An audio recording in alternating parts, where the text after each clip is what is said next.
ऐसा लगता है जैसे अमृत चख लिया। 7,000 भाषाएं बोली जाती हैं दुनिया में, 7,000।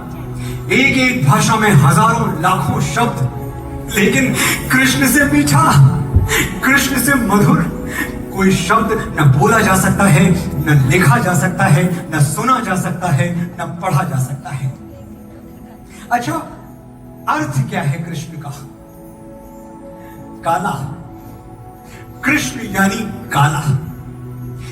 कभी कभी मुझे हैरानी होती है कि जिस देश में काले रंग के कृष्ण, सांवले रंग के श्री राम और तन पे शमशान की काली भभूत मले हुए शिव को सबसे सुंदर माना गया, पता नहीं कब वो गोरे रंग को सुंदरता की पहचान मान बैठा।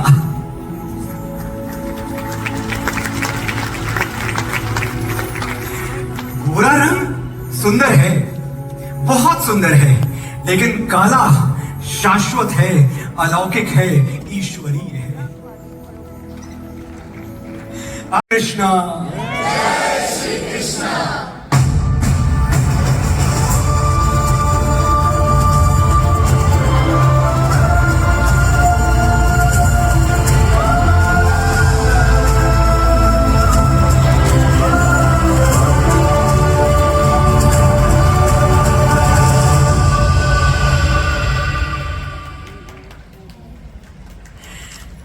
भादों की वो काली अंधेरी रात, उस रात कृष्ण अकेले नहीं जन्मे थे, कृष्ण के साथ ही जन्मा था प्रेम, वो निर्दोष प्रेम जिसके 2.5 अक्षर पिछले 5,000 वर्षों से गाए जा रहे हैं। कृष्ण के साथ ही जन्मी थी मित्रता, वो निष्कलंक मित्रता जो वैभव के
कमान से निकला हुआ तीर है जो स्वयं परमात्मा के प्राण लेना चाहता है।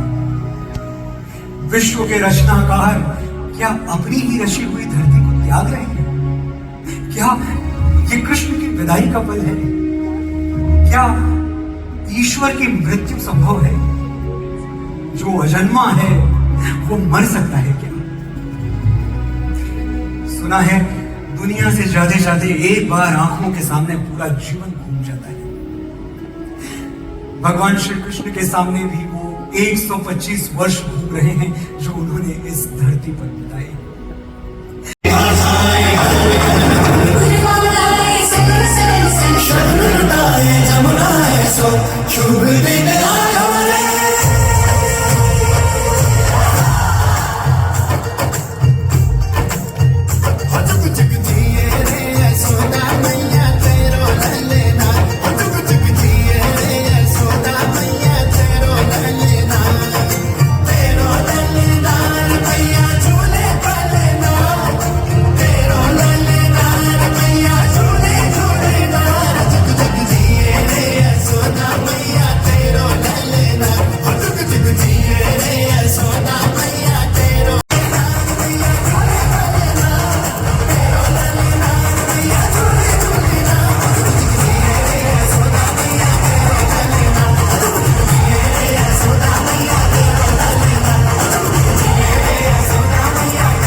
जिसके जुग जुग जीने की मन्नतें मांगती थी मां यशोदा, आज वही लल्ला घायल लहूलुहान अंतिम सांसें ले रहा है। और अंतिम सांसें लेते हुए कृष्ण को सबसे पहले वही संवत याद आया जो पीड़ा की घड़ी में हम सबको याद आता है। मां, एक कांटा चुभ जाए कन्हैया के पांव में, मां यशोदा बबूल के पेड़ों से लड़ जाती थी। तू मेरे लल्ला को कांटे चुभाएगा? तेरी इतनी हिम्मत? और आज पैरों में तीर धंसा है, रक्त की धार बह रही है, ना कोई पूछने वाला ना कोई सहलाने वाला। एक मां के ना होने से नारायण भी निराधार हो गए, नाथों के नाथ भी अनाथ हो गए। मैं मानता हूं कि दुनिया में कोई रिश्ता छोटा या बड़ा नहीं होता, लेकिन मेरी मां के बराबर कोई और खड़ा नहीं होता। हिसाब लगा के देख लो, दुनिया के हर रिश्ते में कुछ अधूरा आधा निकलेगा। एक मां का प्यार है जो दूसरों से 9 महीने ज्यादा निकलेगा। यशोदा तो जानती ही नहीं थी कि 9 महीने उनकी कोख में जो पला वो तो कान्हा था ही नहीं। कान्हा को तो देवकी ने जन्मा था यमुना पार कंस की काल कोठरी में। पर ये अपना पराया वाला गणित, ये तो आज तक दुनिया की कोई मां नहीं सीख पाई। क्या कोख के बंधन, क्या खून के रिश्ते, ममता इन सबसे अनजान है, जिसे देख के भावना से आंख भर आए और छाती में दूध उतर आए वही संतान। आकाश गंगाएं सब कन्हैया के मुख।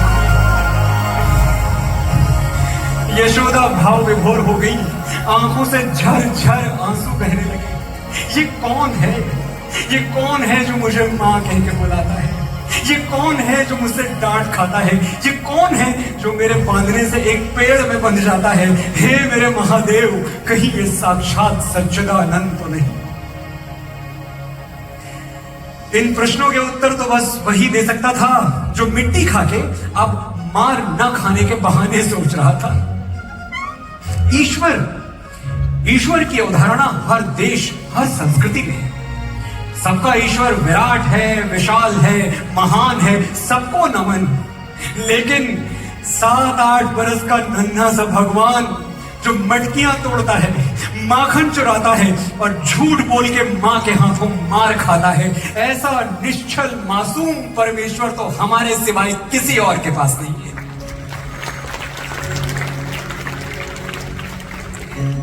और जो लोग ये कहते हैं, अरे बच्चे के मुख में ब्रह्मांड कहानी है, सचमुच ऐसा थोड़ी होता है। शायद वो किसी मां से नहीं मिले। बच्चे में अपनी दुनिया देखने के लिए यशोदा होना जरूरी नहीं है। ये दिव्य दृष्टि तो भगवान ने दुनिया की हर मां को दी है। कौन सी मां है जिसे अपने बच्चे में अपना ब्रह्मांड नहीं देखता? एक और मां थी जिसका ब्रह्मांड एक या 2 बार नहीं 100 बार चिता की अग्नि में धू धू करके जला और वो आंखों पर पट्टी बांधे असहाय खड़ी रही। यह उसी का श्राप था कि द्वारकाधीश जिनके पैरों में देवता फूल बिछाते थे, वो चक्रवर्ती सम्राट जिनके सर पे सोने का छत्र चलता था, आज सूखी हुई घास के बिछौने पर एक पीपल के उजड़े हुए पेड़ तले अंतिम सांस ले रहे थे। एक इंसान क्या भगवान को श्राप दे सकता है? और दे भी दिया तो भगवान ने श्राप स्वीकार क्यों किया? ऐसी भी क्या व्यवस्था थी? ये कौन सी लीला है कि नारायण ने अपनी मृत्यु के राजपत्र पर अपने ही हाथों हस्ताक्षर कर दिया? जिसके जन्म पर लोहे के ताले टूट गए थे, उस परमेश्वर ने मरने के लिए अकाल मृत्यु क्यों चुनी? उत्तर मिलेगा कुरुक्षेत्र के नरसंहार में। राजमाता गांधारी के सूखे हुए आंसुओं में, लेकिन वहां तक पहुंचने का रास्ता कटे हुए मस्तकों और फटे हुए बाजुओं से होके गुजरता है। उस रणभूमि से होके गुजरता है जिसने निरंतर 18 दिन रक्त पिया है। पुत्रों का रक्त, पिताओं का रक्त, भाइयों का रक्त, सुहाग का रक्त, संबंधों का रक्त। कौरवों की चिता जल के बुझ चुकी है, लेकिन गांधारी के हृदय से अब तक चिंगारियां उड़ रही हैं।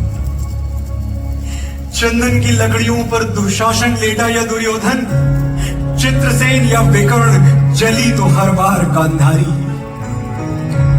सबकी मृत्यु चढ़ते हुए देखोगे। तुम्हारी आंखों के सामने तुम्हारे यदुवंश का अंत होगा और स्वयं तुम अकाल मृत्यु को प्राप्त होगे। कृष्ण, एक राजा की तरह रण में नहीं, एक पशु की तरह निर्जन में मरोगे। ये एक मां का श्राप है।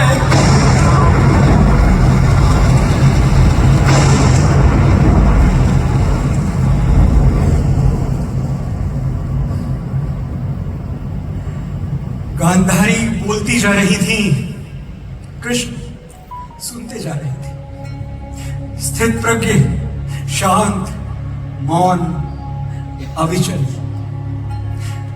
पूछ सकते थे गांधारी से कि धृतराष्ट्र का पुत्र मोह तो जन्म से अंधा था, आपने अपनी आंखों पर पट्टी क्यों बांध दी मां? क्यों अपने पुत्रों का दोष नहीं देखा? कचनार, चमेली, नीलकमल, बेला, चंपा और चौरंगा, वनफूल, मालती, सूर्यमुखी, गेंदा, गुड़हल और नौरंगा, मंदार, बकुल, टेसू, कदम और अमलतास, चंपक, कनेर, नीलोत्पल, जूही और पलाश, जलकुंभी, सरसों और बेर, परिजात, कुमुदनी, मौलसिरी, रजनी गंधा और ताल सुई, जलतरंग, केतकी, देवकली, मोतिया, मोगरा और छुई।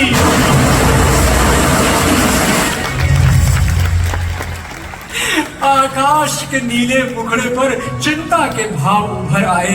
मेरे पास कहां इतने तारे, तुम जितने फूल उठा लाए।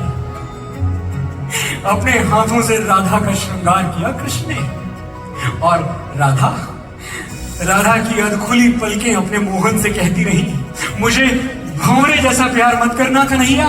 आज इसको चाहा, कल उसको चाहा। पतंगे जैसा प्यार करना जो एक दिए के साथ जला और एक बाती के साथ स्वाहा। मुझे परिंदों जैसा प्यार मत करना मेरे कान्हा, के पेड़ सूखा तो डर गए, मछलियों जैसा प्यार करना कि झील सूखी तो मर गए। वचन दो कान्हा, वचन दो कि हमारी प्रेम कहानी को एक सुखद अंत मिलेगा। पूर्णिमा का चांद बन के हमारा प्यार आकाश पर खिलेगा। इस अधूरे चांद को साक्षी मान के वचन दो मुझे, वचन दो मेरे कन्हैया, वचन दो।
मैं जा रहा हूं राधे, हमेशा के लिए।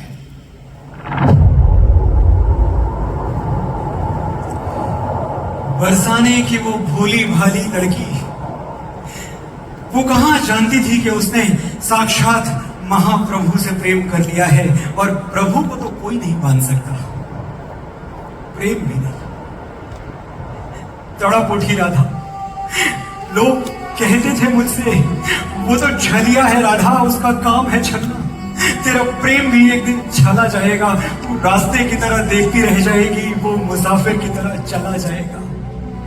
मैं कहां सुनती थी, अभिमान था मुझे, मेरा कान्हा अलग है मेरा कान्हा, सबसे अलग। अलग तो निकले तुम कान्हा, अलग तो निकले।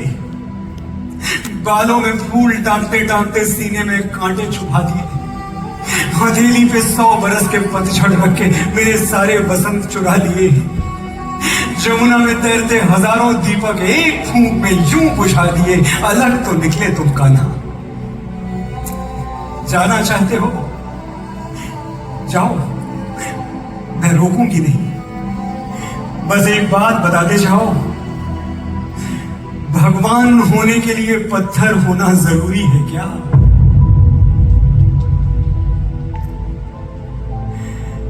क्या उत्तर देते कृष्ण? और देते भी तो टूटा हुआ दिल क्या कोई उत्तर स्वीकार करता? वो राधा को बस एक ही चीज दे सकते थे, सांत्वना। मैं पत्र लिखूंगा राधे। पत्र लिखोगे? मत लिखना मोहन, क्या करूंगी तुम्हारे पत्र का? आंखों से लगाया तो आंसुओं में गल जाएगा, और सीने से लगाया तो विरह की आग में जल जाएगा। तुम्हारी भेजी हुई कोई चीज बिगड़ जाए, मुझसे सहा नहीं जाएगा। कान्हा, मत लिखना पत्र। और किसे लिखोगे पत्र? मुझे? मैं बाकी कहां रह जाऊंगी तुम्हारा पत्र पढ़ने के लिए? क्या समझाऊं हे मनमोहन, क्या दुख देगा टूटा वादा? बड़ा सरल है गणित प्रेम का, कृष्ण घटे तो शून्य है राधा। हजारों आंखें हैं तुम्हारे पास कान्हा, हजारों आंखें। कोई भी दो आंखें खोलो, खोलो और देखो अपने पीछे कितना बड़ा शून्य छोड़ के जा रहे हो। तुम्हारे बाद वृंदावन की ये कुंज गलियां काल सर्पिणी की तरह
और जब आंसुओं की धुंध कुछ कम हुई तो क्या देखती हैं? सामने कृष्ण है ही नहीं, वो तो राधा बन चुके हैं। सर से पांव तक राधा। विवाह दो आत्माओं का मिलन है राधे। विवाह करने के लिए दो की आवश्यकता होती है। मैं और तुम दो कहां हैं, एक ही तो हैं। किससे विवाह करूं? अपने आप से। बिन बोले है प्रेम यशस्वी, बोल दिया तो अर्थ नहीं है। प्यार वही सच्चा है जिसमें मिलना कोई शर्त नहीं है। कभी जो ठहर के सुनोगी तुम, ये शाम कहानी कहेगी मेरी। तुम्हारे करीब रहूं न रहूं, हवाओं में खुशबू रहेगी। तो क्या कभी नहीं आओगे कान्हा? शायद तुम्हारे बुलाने पे ना आऊं राधे, लेकिन कोई तुम्हारा नाम लेकर बुलाएगा तो दौड़ा चला आऊंगा। राधे राधे।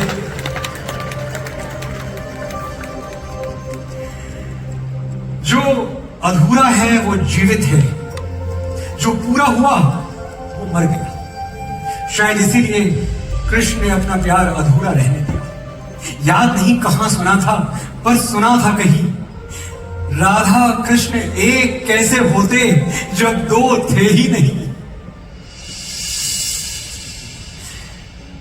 पीपल के पेड़ तले स्मृतियों में खोए हुए कृष्ण ने आंखें खोली तो देखा उनका पीतांबर रक्त से भीग चुका था और जरा की आंखें ग्लानि से। प्रभु, मैं वो अभागा हूं जिसने पीतांबर पे दाग। चीर खींच लो, जंघा पे बैठा दो, ऐसा अनर्थ। और किसके साथ हो रहा है ये अनर्थ? भरत वंश की कुल वधू द्रौपदी के साथ। कहां हो रहा है? धर्म और न्याय के लिए विख्यात हस्तिनापुर की राजसभा में। किसके समक्ष हो रहा है? महाराज धृतराष्ट्र और गंगा पुत्र भीष्म पितामह के समक्ष। कुरुवंश की बहू रजस्वला एक कपड़े में लिपटी हुई और ये आखिरी कपड़ा भी उसके बदन से उतार फेंकने को व्याकुल दुशासन के अधर्मी हाथ। पितामह की आंखें झुक गई, पांचाली के हाथ जुड़ गए। हे भीष्म पितामह, मैं आपकी कुलवधू द्रौपदी ऋतु स्नान किए बिना इस भरी कुरु सभा में आपको प्रणाम करती। जब मैं बहू बन के इस राजमहल में पहली बार, धर्म सूत्र के कौन से पन्ने पर लिखा है कि पत्नी को दांव पर लगाना धर्म है? और ऐसा लिखा भी हो तो मैं केवल तुम्हारी नहीं, पांचों पांडवों की पत्नी हूं। मुझे दांव पर लगाने से पहले क्या तुमने नकुल से पूछा था? सहदेव से? भीम से? अरे जुआ तो पहले भी कई बार खेला गया है, लेकिन किसी ने अपनी दासी तक को दांव पर नहीं लगाया। और तुमने अपनी सुहागन को दांव पर लगा दिया। अपना पतन देखो धर्मराज, तुम्हारे पास ना धर्म रह गया ना राज। पितामह, खोलिए वो मनुस्मृति का 3रा अध्याय, पढ़ के सुनाइए वो श्लोक। यत्र नार्यस्तु पूजन्ते रमन्ते तत्र देवता। जहां नारी की पूजा होती है वहां देवताओं का वास होता है। मनु महाराज ये लिखना भूल गए कि जहां नारी का अपमान होता है वहां सर्वनाश होता है। कुचली हुई मर्यादा कुचले हुए अजगर की तरह होती है। भरतवंशियों, जिस दिन सर उठाएगी अपनी कुंडली में लपेट के तुम्हारे कुरुवंश की हड्डियां सूखी हुई लकड़ियों की तरह तोड़ डालेगी। प्रतीक्षा करिए महाराज धृतराष्ट्र, एक फूंकार में आपके 100 कुल दीपक न बुझा दिए तो अधिकार देती हूं मैं इतिहास को कि पांचाली को महासती नहीं महापतिता लिखते। जिसे कभी पलकों पे बिठाया, कभी पालकियों पे उस राजकुमारी को आज धरती पे घसीटा गया। जिसके सर से कभी आंचल नहीं गिरा, आज भरी सभा में उसके केश खोल दिए गए। सौगंध लेती है महाराज द्रुपद की ये बेटी, ये केश तब तक नहीं बंधेंगे जब तक दुशासन के रक्त से धुल नहीं जाते। मैं यज्ञ की ज्वाला से जन्मी याज्ञसेनी, मैं प्रतिशोध कन्या द्रौपदी तुम सबके अंत का आह्वान करती हूं। आएगा वो दिन जब मेरे तिरस्कार के तुड़ी से निकले हुए तीर तुम्हारी छातियों को भर देंगे और तुम्हारी सड़ी हुई लाशें खाने से गिद्ध भी इनकार कर देंगे। महाप्रलय आ रही है कुरुवंशियों, महाप्रलय, और इस महाप्रलय से स्वयं महादेव भी तुम्हें नहीं बचा पाएंगे। तुम्हारे गुरुओं का तपोबल, तुम्हारे पितरों का पुरुषार्थ साकारात होगा। हस्तिनापुर का अंधारा सिंहासन सुन ले द्रौपदी का श्राप, महाभारत होगा। सबकी आंखें झुकी हुई है, सबका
दिल का रिश्ता दर्द से जोड़ा, क्यों जग रचने वाले ने जाने क्यों अपनी गोपी को छोड़ दिया उस वाले ने।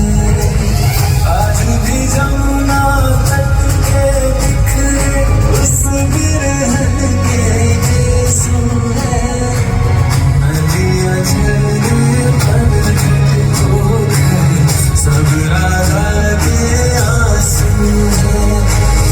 इस बदल के पानी का वो नगरी नगरी बहते थे, एक ठिकाना एक थी राधा, दोनों बिरज में रहते थे।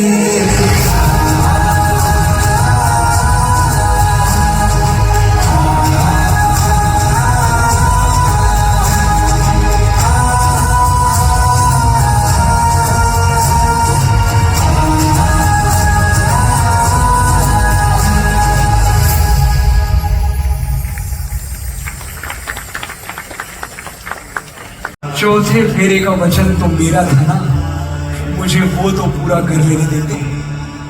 मुझसे पहले जाने का तुम्हें क्या अधिकार है आनंद? धर्म अर्थ और काम के पथ पर जीवन भर में तुम्हारा हाथ थामे चलती रही, मोक्ष के मार्ग पर अकेले चल पड़े।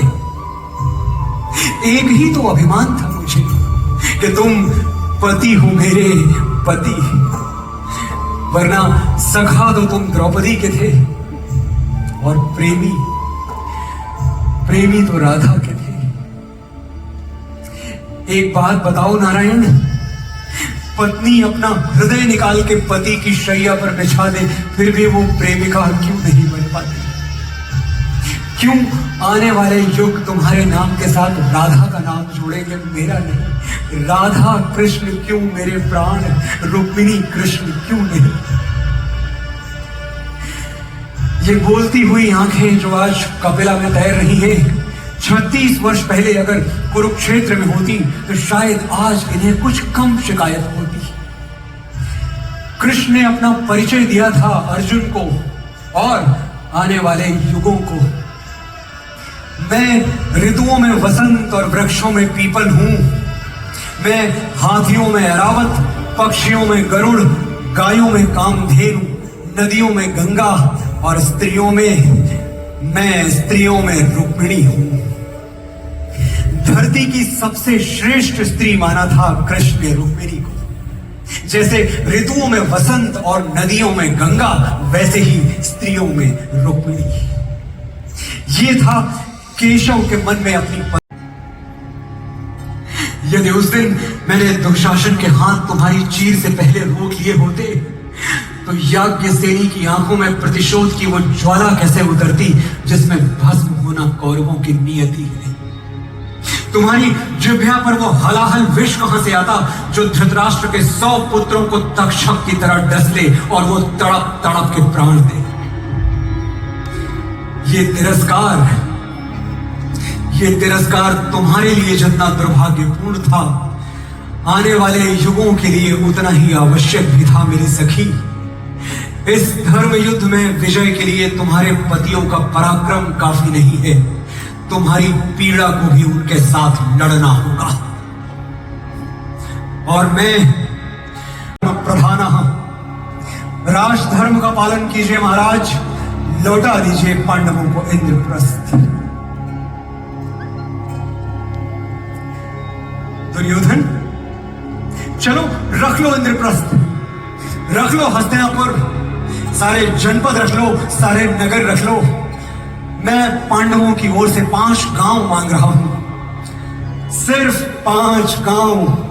अपने भाइयों को इतना तो दे ही सकते हो युवराज। सुई की नोक देखी है द्वारिकाधीश, मैं सुई की नोक बराबर भूमि भी पांडवों को नहीं दूंगा। तुम्हारा दोष नहीं है दुर्योधन, जब नाश मनुष्य पर छाता है पहले विवेक मर जाता है। स्त्री अपनी ईर्ष्या और पुरुष अपने अहंकार से हर युग में हारता रहा है। तुम्हारे चढ़ते हुए अहंकार में मैं कुरुवंश का ढलता हुआ सूरज देख रहा हूं। मुझे दया आ रही है मां गांधारी की उदास आंखों पर। जिस सती ने वर्षों से आंखों की पट्टी नहीं खोली, कहीं उसे तुम्हारा शव देखने के लिए अपनी प्रतिज्ञा न तोड़नी पड़ जाए। हस्तिनापुर के युवराज को हत्या की चेतावनी, एक ग्वाले का ये दुस्साहस। तू अगर दूत न होता तो बंदी बना लेता तुझे और भिगवा देता उसी कालकोठरी में जहां तुझे तेरी तुच्छ मां ने जन्म दिया था।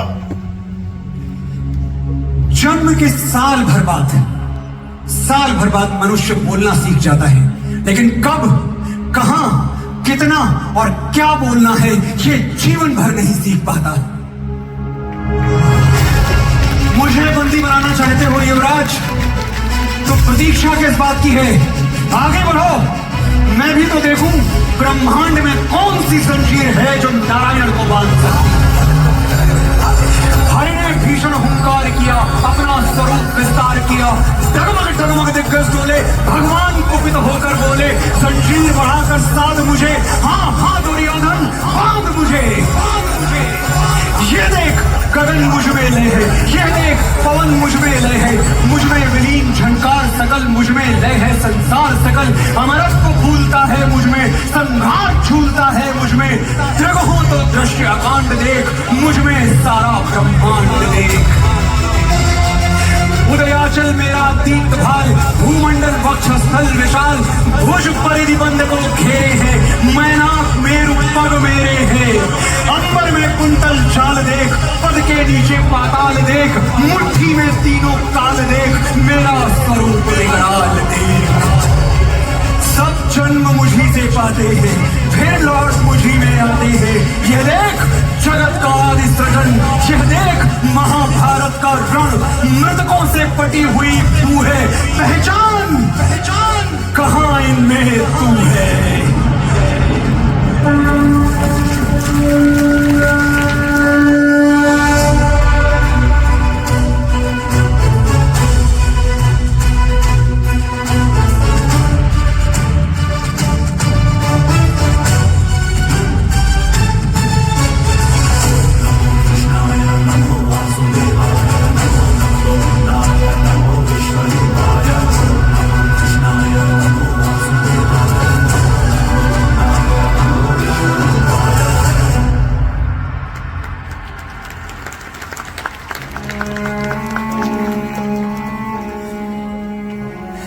मैं शांति लेके आया था, तुमने युद्ध चुना।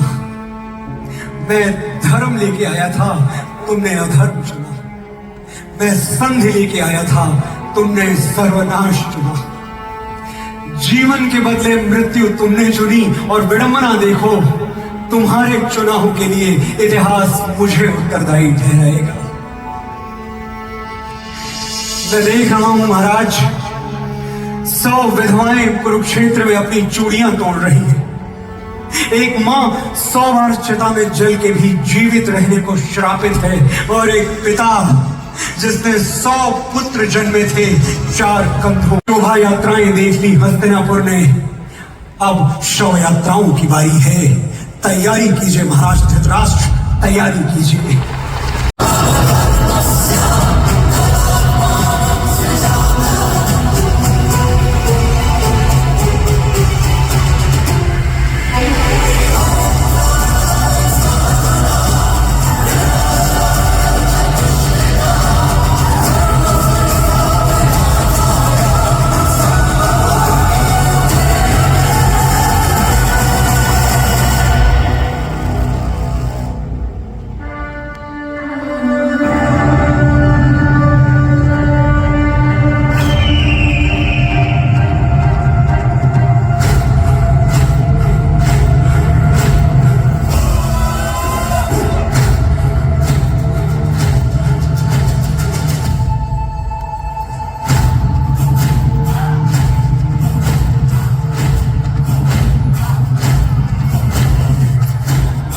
चलिए कुछ प्यार भरे आंसू कमाते हैं, कामयाबियां तो जीवन भर कमाते रहे। कामयाबी का सबसे दुखद सच बताऊं, कामयाब होते होते हम उन्हीं लोगों से दूर हो जाते हैं जिनके साथ मिल के कभी कामयाबी का सपना देखा था।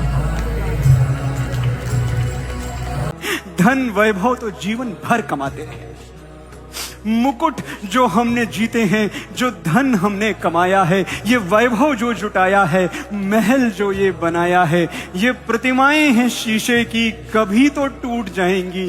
इसी दुनिया की चीजें हैं, यही सब छूट जाएंगी। जहां हम आज हैं, कल दूसरा कोई और आएगा, हमारा दौर गुजरेगा, किसी का दौर आएगा।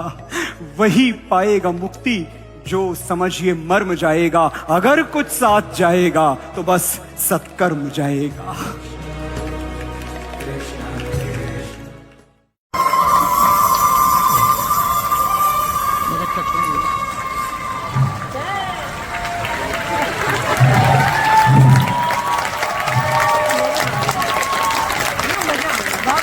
आभारी हूँ, ऋणी हूँ। लखनऊ मेरी मातृभूमि उत्तर प्रदेश में आज ये शो हमने पहली बार किया और आपने तकरीबन 2.5 घंटे का समय हमें दिया। मैं इस ऋण से कभी मुक्त नहीं हो पाऊंगा, लेकिन क्या समझाऊं हे मनमोहन, क्या दुख देगा टूटा वादा। बड़ा सरल है गणित प्रेम का, कृष्ण घटे तो शून्य है राधा। जो मन में था तुमसे कभी कह न पाए, बता ही न पाए कि तुम मेरे क्या हो। तुम ही मेरे मंदिर, तुम ही मेरी पूजा, तुम ही देवता हो, तुम ही देवता हो।